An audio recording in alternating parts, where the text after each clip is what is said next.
Bom dia, pessoal. Bom, no meu último vídeo ele foi um pouco longo, quase meia hora, é porque agora eu preciso fazer uns vídeos que abrangem diversas coisas, né? Porque se eu fizer separado, picadinho, a gente não consegue entender, compreender o todo. E esse vídeo que eu estou fazendo agora, é possível que ele seja um pouquinho longo também. Bom, vamos lá. Teve um momento no vídeo passado que eu falei que tinha um obstáculo entre a Europa e a América, que era o Oceano Pacífico. Eu me enganei. Naturalmente é o Oceano Atlântico, que está entre a Europa e a América, né? E é um obstáculo. É um obstáculo, segundo a minha hipótese, colocado com a intenção de que em determinado momento o ser e o não ser, que haviam sido separados e começaram a evoluir, em determinado momento o ser conseguisse ultrapassar esse obstáculo. Então o oceano aí ele faz o papel assim da casca do ovo que eu falei para vocês em outro vídeo. Né? A casca do ovo ela é feita numa textura tal que ela deve se romper quando o pinto está pronto. Se ela se romper antes, o pinto não resiste ao mundo. Se ela é muito forte ou o pinto tem alguma deficiência muito fraco, ele morre dentro da casca e não consegue romper. Então, esse mecanismo da casca do ovo, que a gente vê, por exemplo, no Oceano Atlântico e em uma infinidade de coisas que nós vamos ver ao longo desses vídeos, são mecanismos que justamente tipo armadilhas colocadas para dar início a um processo em determinado momento e é preciso que as coisas amadureçam, né? Porque as coisas não acontecem imediatamente, elas precisam de um tempo de espera e esse tempo ele é garantido por esse tipo de mecanismo, digamos, né? E eu não gosto da palavra mecanismo, não sei porque que eu usei. Eu acho que eu vou começar o vídeo de novo. Não, vamos adiante. Bom, enfim. Esse mesmo tipo de coisa eu relatei no meu primeiro livro e chamei de arquétipo do monolito lunar, ou monólito lunar. O certo é monólito, vocês sabiam? Mas eu vou falar monolito porque é o que todo mundo fala, monolito lunar. Bom, esse Uh, esse eu tirei essa palavra do livro 2001, Odisseia do Espaço, do Clarke, né? Aquele livro muito conhecido. E o que relata nesse livro? E também no filme 2001, né? Que foi feito com base no livro.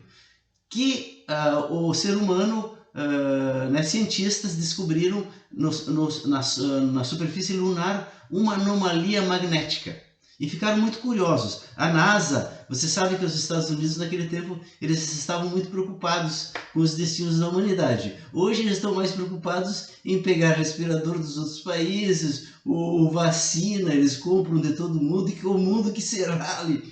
Enfim, para te ver como as coisas mudam, né? Mas enfim, nessa ficção do Clarke, então a NASA, naturalmente, hoje faria o mesmo, ficaria muito curiosa e perfurou o subsolo lunar para descobrir o que gerava aquela anomalia magnética, que as bússolas ficavam enlouquecidas, né?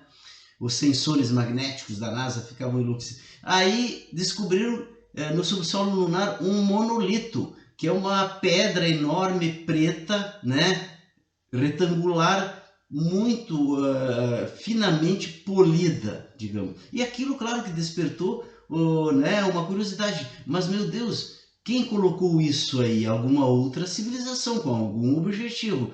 E o que aconteceu? Quando se descobriu o monolito, era noite na Lua. Mas aí começou o dia lunar, né, e o Sol começou a bater no monolito, que era preto, que absorvia toda a energia do Sol, absorvia. E lá pelas tantas, eu não me lembro exatamente se algum cientista botou a mão no monolito ou não, disparou um alarme, um raio em direção a um ponto específico do universo.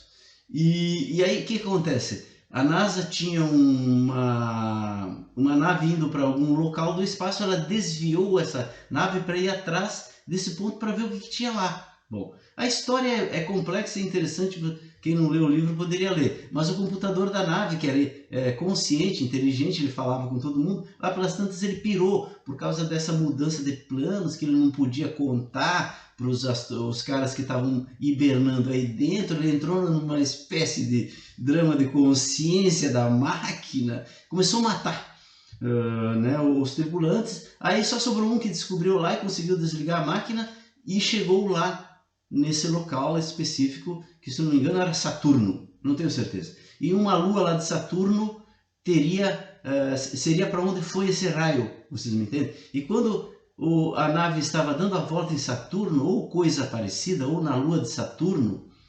ela deu a impressão que ela voltaria para a Terra. E aí o Clarke escreve o seguinte, diz assim: se por acaso a nave voltasse para a Terra, eu esqueci de dizer que sobre essa lua tinha um monolito igual ao monolito descoberto aqui na Lua. E aí o Clarke disse, esse monolito estava esperando o homem chegar.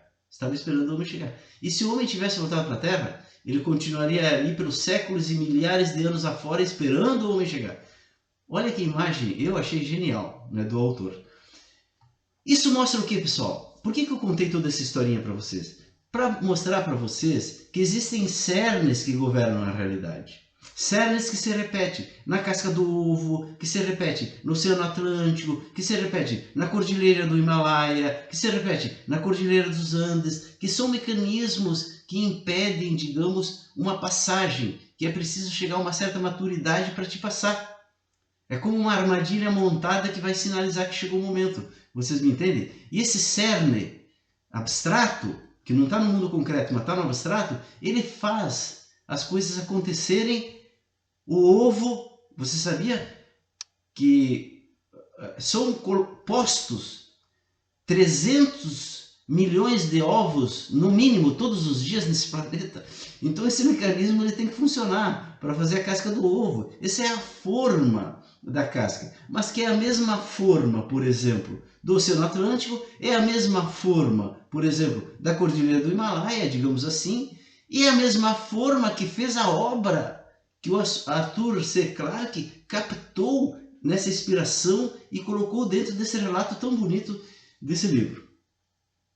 Muito bem. Mas como que... Muito bem, então o Ocidente chegou num ponto que ele cruzou esse obstáculo. O ser foi em direção ao não ser, porque estava escrito. Ele foi separado para evoluir de uma maneira e, em determinado momento, ele cruzar esse obstáculo e se criar efetivamente o Ocidente, que é uma forma mais evoluída do que o modo oriental de ser, vocês me entendem? Porque desenvolveu uma ciência mais avançada, porque desenvolveu uma religião que é possível racionalizar, porque o cristianismo ele se casa com essa maneira de fazer ciência, porque ele joga tudo para outro mundo, vocês me entendem? Ele organizou de outra maneira o mundo, mas isso foi bolado por alguém, não me pergunte quem, certo? Mas como que isso aconteceu? Como que o Ocidente aconteceu? Foi simplesmente... Então, eu já disse para vocês que foi o mundo antigo, ou foi o Oriente que fez o Ocidente. Ele preparou o Ocidente. Depois nós vamos ver que a partir do momento em que o Ocidente começou, que foi lá nos tempos mais ou menos de Sócrates, Parmênides, Heráclito, foi 400 anos antes de Cristo, foi vindo, se consolidou na Idade Média.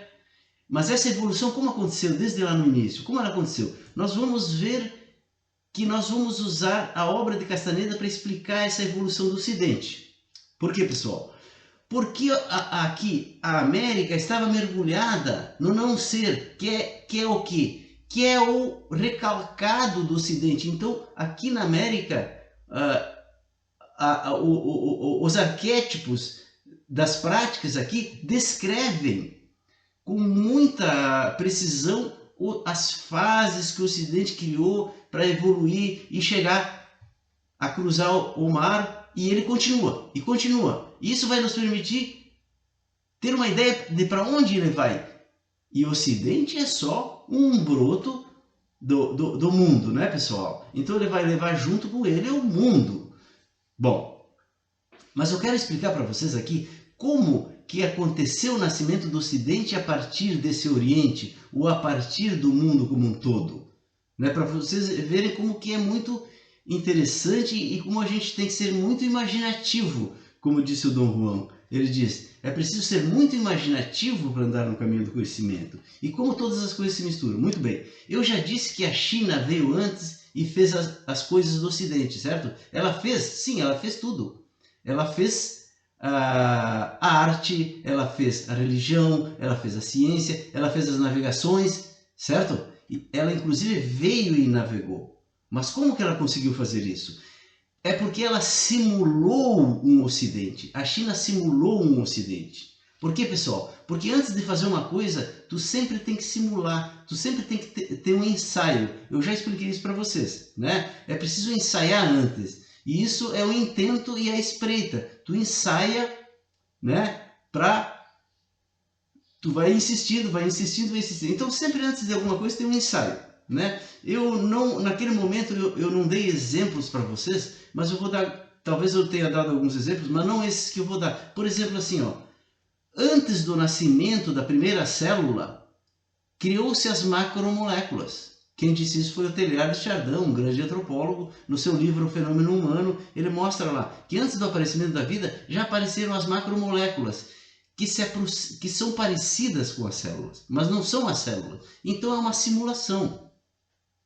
Antes de surgir a racionalidade no ser humano, entre os antropóides, os símios, os macacos, se tu observar eles, tu vai ver que eles parecem raciocinar. Eles parecem, mas é uma imitação do raciocínio. E assim uma infinidade de coisas. Por quê, pessoal? Porque a evolução ela acontece assim. Ela acontece como se fosse um monte de balões, um dentro do outro. Balão de número 1, balão de número 2, balão de número 3, balão de número 4.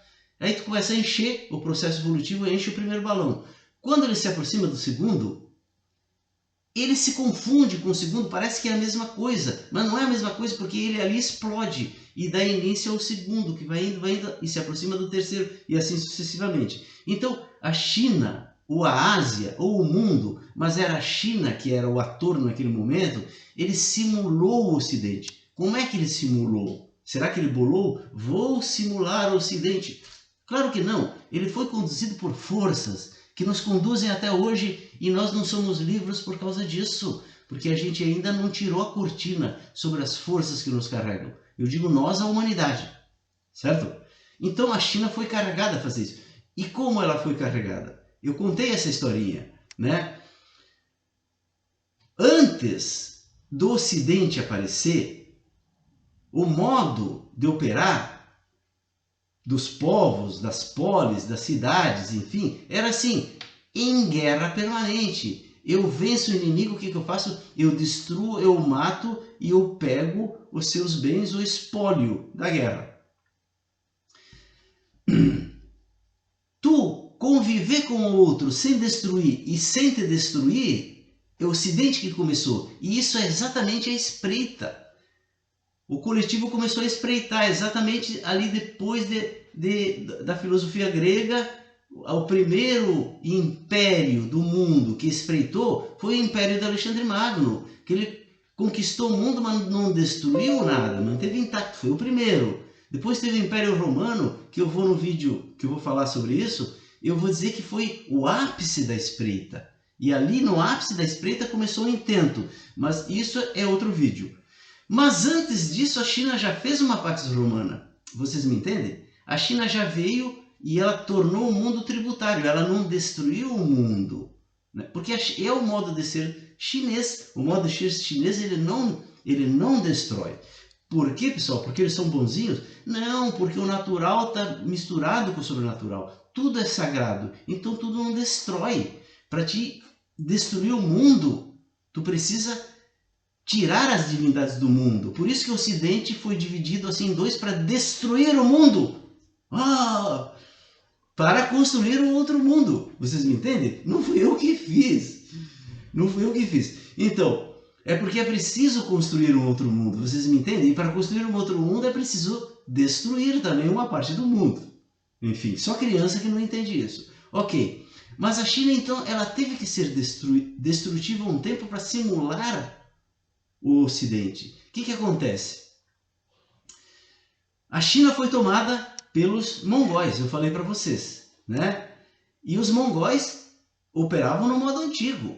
Eles se ocuparam dali, escravizaram os chineses, né? Só que os chineses conseguiram derrotar lá pelas tantas os mongóis e castraram os mongóis. A partir daí ficaram os eunucos de um lado e os mandarins, que eram os chineses, com essa mesma visão, né, sagrada do mundo, não mexe com o mundo, fazendo crítica. E o imperador aí no meio, se equilibrando entre os dois. Os mandarins criticavam a ação dos eunucos, né, que destruíam florestas para construir navios, para viajar pelo mundo, mas o imperador, ele gostava disso, vocês me entendem? Como a coisa foi montada para que se simulasse um ocidente. Por que, pessoal? Porque os mongóis não queriam nem saber. Eles iam, vocês me entendem? Os mongóis não, os eunucos, porque os mongóis não conquistariam a América. Os eunucos que agora tinham sido castrados, eles estavam com o pensamento no outro mundo. Eles iam, eles não tinham essa preocupação de natural, sobrenatural. Eles fazem o lado que a ciência faz hoje e exploram o mundo e mudam o mundo e cortam o mundo e destrói às vezes o mundo. Vocês me entendem? E os mandarins ficaram com aquela parte né, antiga e que ao mesmo tempo é simbolizada um pouco pelo nosso lado místico religioso, que tudo é sagrado, etc, etc. Mas o que interessa é que a China, ela simulou o Ocidente. Então ela pôde vir fazer as viagens e fazer os mapas que depois ajudaram a Europa a vir e descobrir. Mas olha só que interessante, porque foi um ensaio e a natureza cuidou para que fosse um ensaio. Por quê? Porque os eunucos era a morte anunciada, eles não iriam se reproduzir. Se eles pudessem se reproduzir esse modelo, talvez a China nunca tivesse deixado o Ocidente de fato acontecer. Vocês me entendem? Então tinha que ser por um tempo até que os mongóis não iam se reproduzir mais e os mandarins fatalmente tomaram o poder, derrubaram o imperador, colocaram o filho dele no lugar e restabeleceram o modo oriental de ser. Muito bem, pessoal. Por hoje é isso. No próximo vídeo eu vou continuar falando dessa visão do planeta como um todo, que vai resultar no que, pessoal? Numa hipótese que abrange a totalidade, que vai nos permitir compreender qual ação que o ser humano, em nome do mundo e de toda a natureza, ele tem que implementar. Para quê? Para se tornar livre. Um abraço.